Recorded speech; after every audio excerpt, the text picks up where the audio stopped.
तो गैस कैसे हैं आप सभी लोग। आई होप आप सभी लोग ठीक होंगे। दोस्तों जैसा कि हमने अपनी लास्ट वीडियो में फ्लेमिंगो बुक के चैप्टर नंबर 2 लॉस्ट स्प्रिंग के पार्ट 1 के बारे में बताया था, जिसमें आपको मैंने सीमापुरी की कहानी के बारे में बताया था। दोस्तों ये हमारा पार्ट 2 है। इसमें मैं आपको बताऊंगा फिरोजाबाद में जो चूड़ियाँ बनाने वाले हैं उनके बारे में। तो दोस्तों आइए वीडियो को स्टार्ट करते हैं। वीडियो को स्टार्ट करने से पहले यदि आप मेरे चैनल पर नए हैं तो चैनल को सब्सक्राइब करें और आने वाली नोटिफिकेशन सबसे पहले पाने के लिए नोटिफिकेशन बेल को प्रेस करना ना भूलें। तो दोस्तों आइए लेसन को स्टार्ट करते हैं। तो दोस्तों ये फिरोजाबाद में चूड़ियाँ बनाने वाले जो रहते हैं उनकी कहानी है। इसमें बताया गया है कि लेखिका फिरोजाबाद में मुकेश नामक एक लड़के से मिलती है। मुकेश चूड़ियाँ बनाने वालों के एक परिवार से संबंध रखता है, परंतु वह स्वयं ही अपना मालिक बनना चाहता है। वह कहता है कि वह एक मोटर मैकेनिक बनेगा। उसका यह स्वप्न फिरोजाबाद की धूल भरी गलियों में एक मृग तृष्णा प्रतीत होता है। तो दोस्तों यहाँ पे जो लेखिका है वो फिरोजाबाद में मुकेश नामक एक लड़के से मिलती है।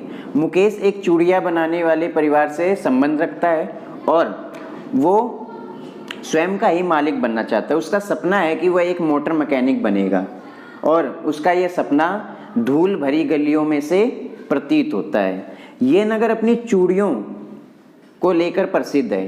तो ये जो फिरोजाबाद है ये चूड़ियाँ बनाने के लिए प्रसिद्ध है। प्रत्येक दूसरा परिवार यहाँ पे चूड़ियाँ बनाने का काम करता है। ये भारत के सीसा ढालने के उद्योग का केंद्र है। यहाँ रहने वाले परिवारों की कई पीढ़ियाँ भट्टियाँ शीशे के जोड़ लगाने तथा चूड़ियाँ बनाने के काम में लगी रही हैं। मुकेश का परिवार भी उन्हीं में से एक है।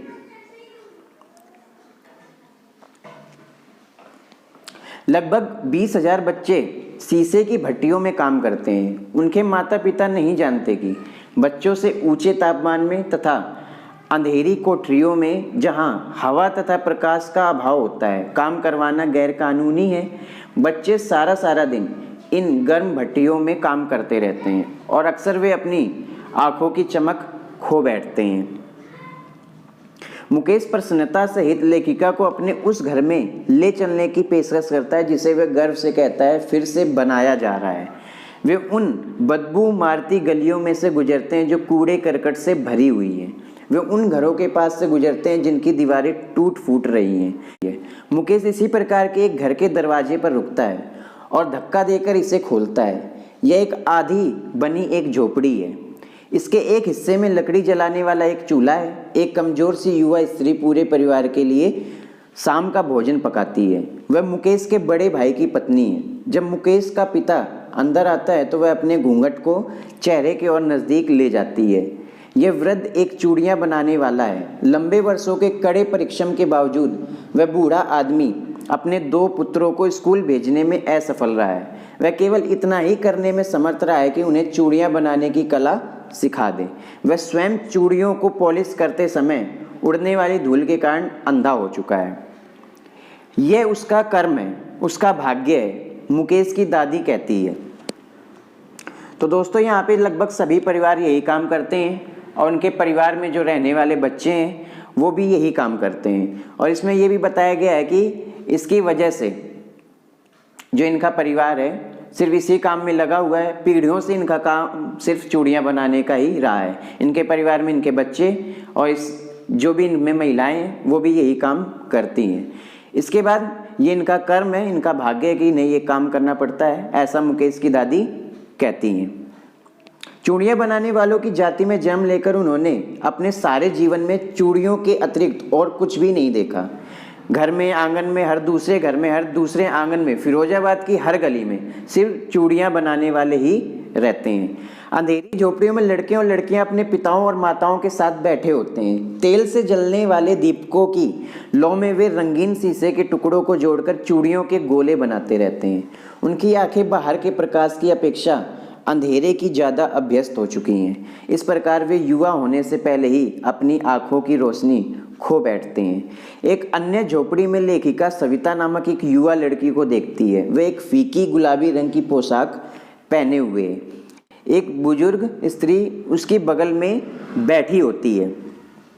वे शीशे के टुकड़ों को टाके लगा रही होती है। सविता के हाथ किसी मशीन की चिमटियों की तरह यंत्रवत चल रहे होते हैं। ऐसे चल रहे होते हैं जैसे उसे पहले से ही इतनी प्रैक्टिस हो कि वो जल्दी जल्दी से वो काम कर रही है।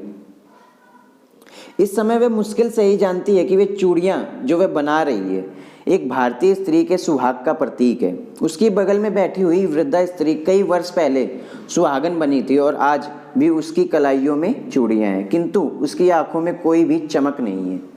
उसकी आवाज़ में से मानो सारी खुशी निकाल ली गई हो। वह कहती है कि उसने अपने पूरे जीवन में एक बार भी भरपेट भोजन का स्वाद नहीं लिया होगा। उसका पति एक बूढ़ा आदमी है जिसकी एक लंबी खुली हुई दाढ़ी है। वह कहता है, मैं चूड़ियों के अतिरिक्त और कुछ नहीं जानता, किंतु उसे यह कहते हुए सांत्वना महसूस होती है कि उसने अपने परिवार के रहने के लिए एक घर तो बना दिया, उसके सिर पर कम से कम एक छत तो आ गई। लेखिका एक पीड़ा की भावना के साथ कहती है, गरीबी की चीख फिरोजाबाद के हर घर में गूंजती है। समय के साथ लगभग कोई परिवर्तन नहीं आया है। वर्षों की कड़ी मेहनत ने उनके सभी कारोबार को स्वप्न लेने की योग्यता को समाप्त कर दिया है। लेखिका उनसे पूछती है कि वे स्वयं को सहकारी समिति में क्यों नहीं संगठित कर लेते। उसके उत्तर में वे कहते हैं कि पुलिस उनके सारे प्रयत्नों को कुचल देती है, उन्हें पीटा जाता है और गैर कानूनी काम करने के आरोप में जेल में डाल दिया जाता है। वे साहूकारों, दलालों, पुलिस वालों, नौकरशाहों और राजनीतिज्ञों के कुचक्र में फंस चुके हैं। उन गरीब चूड़ी बनाने वालों ने अपने भाग्य को एक स्वाभाविक चीज मानते हुए स्वीकार कर लिया है। कोई भी अन्य चीज करने का अर्थ होगा दुस्साहस। लेखिका प्रसन्न है कि मुकेश ने इस कुचक्र से निकलने का साहस कर लिया। उसने एक मोटर मैकेनिक बनने का फैसला कर लिया। वह कहता है कि वह एक गैराज में काम करेगा और वहाँ काम सीखेगा। यद्यपि गैराज उसके घर से बहुत दूर है, वह कहता है कि वह अपने स्वप्न को पूरा करने के लिए उस पूरी दूरी को पैदल तय किया करेगा। तो दोस्तों, ये है फिरोजाबाद की कहानी। फिरोजाबाद में चूड़ियाँ बनाने वाले रहते हैं। फिरोजाबाद जो है वो चूड़ियाँ बनाने के लिए फेमस है। वहाँ पे लगभग हर परिवार चूड़ियाँ बनाने का काम करता है। चूड़ियाँ बनाने की वजह से उनकी आंखें भी जा चुकी हैं। और उसी परिवार में से एक है मुकेश। मुकेश की कहानी के बारे में बताया जाता है कि मुकेश एक मोटर मैकेनिक बनना चाहता है, पर मुकेश के घर वाले जो हैं वो भी चूड़ियाँ बनाने का काम करते हैं। वो ऐसा इसलिए करते हैं क्योंकि वो उनका रिवाज है, वो उनकी सभ्यता है जो उन्हें उनके पूर्वजों से मिली हुई है, और फिर भी वो इसी में ही रहते हैं। दोस्तों, ये फिरोजाबाद की कहानी में बताया गया है कि कैसे ये गरीब लोग चूड़ियाँ बनाकर अपना जीवन यापन करते हैं और इससे आगे भी नहीं बढ़ पाते हैं। या अगर इससे आगे बढ़ना चाहें तो पुलिस वाले और भी लोग इनके सपने पे पानी फेर देते हैं, इसलिए ये अपना बड़ा कारोबार नहीं कर सकते हैं। इसीलिए मुकेश ने सोचा है कि इन सब चीज़ों से दूर मैं अपना एक अलग काम करूंगा। वो मोटर मैकेनिक बनना चाहता है, जिससे वो अपने परिवार का जो बिजनेस है वो आगे नहीं बनाना चाहता, वो इसका रिवाज आगे नहीं चलाना चाहता, क्योंकि इसमें वो अपनी आंखें क्यों गवाए। वो चाहता है कि वो एक मोटर मैकेनिक बने और मोटर मैकेनिक में अपना भविष्य बनाए। तो दोस्तों, ये है मुकेश की कहानी जो फिरोजाबाद में चूड़ियाँ बनाने वाले परिवार में से एक है। तो दोस्तों, आई होप ये आपको वीडियो पसंद आई होगी। वीडियो को लाइक, शेयर और सब्सक्राइब करें। धन्यवाद।